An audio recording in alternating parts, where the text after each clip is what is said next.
ప్రాణం పోయేది, గాచారం ఎప్పుడు గాల్ల కలిసేది ఎవలకు తెలియదు.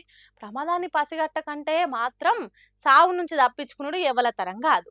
కానీ ఓ ప్రైవేట్ బస్ నడుపుతున్న డ్రైవర్ అన్న తెలివితో దేరుకున్నాడు కాబట్టి 43 మంది బతికి బచాయించిండ్రు.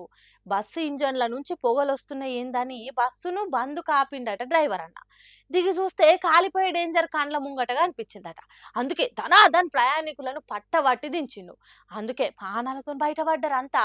కాసింత ఆలస్యం అయితే కండ్ల ముందే 43 మంది క్షణాలల్లా కడదేరిపోయేటోళ్ళు కావచ్చు. మరి ఏమైందో ఏమో గాని ప్రైవేట్ బస్సులలో మంటలు వచ్చుడు, బోల్తావాడి పల్టీలు కొట్టుడు, యాక్సిడెంట్లు అవుడు, లోయలవాడు జరుగుతున్నాయి ఎందుకో. హైదరాబాద్ నుంచి విజయవాడకు పోతున్న ఈ బస్సు నల్గొండ జిల్లా చిట్యాల మండల ఏరియాల ప్రయాణం చేస్తుంటే పొగలు చిన్న చిన్నగా మంటలు వచ్చినాయట. ఏంబట్టే డ్రైవర్ మేల్కున్నాడు కాబట్టి అందరిని బయటకు దించిండు. లేకుంటేనా బస్సులున్న 43 మంది బుగ్గైపోదురు కావచ్చు. ప్రయాణికులు దిగిన కొద్ది క్షణాలలోనే బస్సు మొత్తం బగ్గున గాలి బూడిదైందంటే ఎంత పెద్ద ప్రమాదమో చూడుండ్రి.